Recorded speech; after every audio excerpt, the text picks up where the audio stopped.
मंत्री जी, जिस तरह से कैंपेन चल रहा है चुनाव, पूरे प्रदेश में क्या स्थिति है अब समाजवादी पार्टी?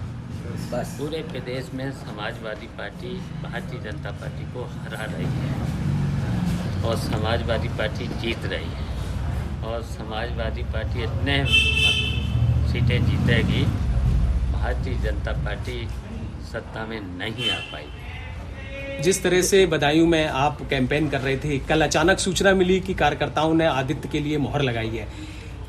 क्यों ऐसा हुआ कि आप चुनाव लड़ रहे थे और आदित्य पे भरोसा जता रहे हैं? अरे तुम लोग पढ़े लिखे लोग, वहाँ जनता ने जहाँ जहाँ गए हैं, मीटिंग करी है, सम्मेलन करे हैं, तो जनता ने मांग करी है कि एवा चाहिए, तो मांग करी है। तो अब टिकट की क्या संभावना है, कब तक मिल जाएगी, कैसे फिर आप देखते हैं कि आदित्य को टिकट मिलती तो कितनी जीत, कितने मतों से? ये बताओ, अभी जो समाजवादी पार्टी की सूची जारी हुई है उसमें किसका नाम आपका है? बदायूं से तो आपका ही है। हाँ, तो फिर तो देखिए, मांग करी है, मांग तो कोई कर सकता है जी। तो सूची तो राष्ट्रीय नेतृत्व ही जारी करेगा, तो जारी करी है, उसमें हमारा नाम है।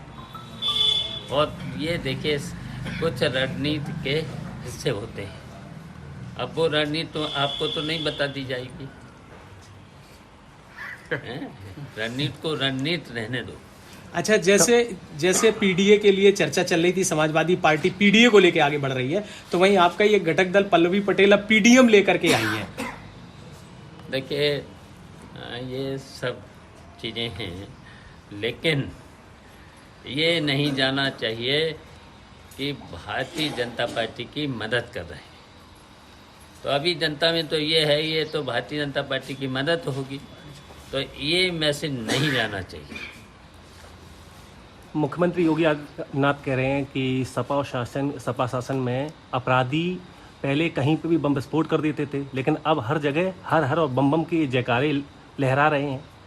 देखिए, अभी चुनाव का रिजल्ट आएगा तब पता चल जाएगा। देखिए, पुलिस के संरक्षण में जो हत्याएं हो रही हैं, जेलों में हत्याएं हो रही हैं, तो पूरी तरह से भारतीय जनता पार्टी के राज में कानून व्यवस्था ध्वस्त है। केजरीवाल को जेल भेज दिया गया, तिहाड़ जेल, मुख्यमंत्री रहते हुए। क्या लग रहा है आपको? देखिए, विपक्ष के लोगों का सब जगह भारतीय जनता पार्टी शोषण कर रही है। झूठे मुकदमे लिखा करके विपक्ष के नेताओं को जेल में डाला जा रहा है। तो ये सब जनता समझ रही है, जनता देख रही है।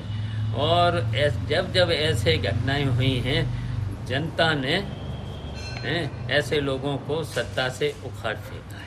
भाजपा प्रत्याशी रामशंकर कठेरिया कह रहे हैं कि सपा में कई फाड़ हो गए हैं, ज़्यादातर लोग उनके साथ आ रहे हैं। 70 प्रधान जा चुके हैं, 30 प्रधान लाइन पे हैं और कई बड़े नेता भाजपा ज्वाइन कर रहे हैं। देखिए, जब रिजल्ट आएगा, यहाँ इटावा में भारतीय जनता पार्टी का पता नहीं चलेगा।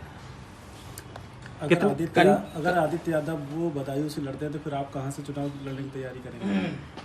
देखिए, हम चुनाव लड़ेंगे भी, लड़ाएंगे भी, इसकी चिंता मत।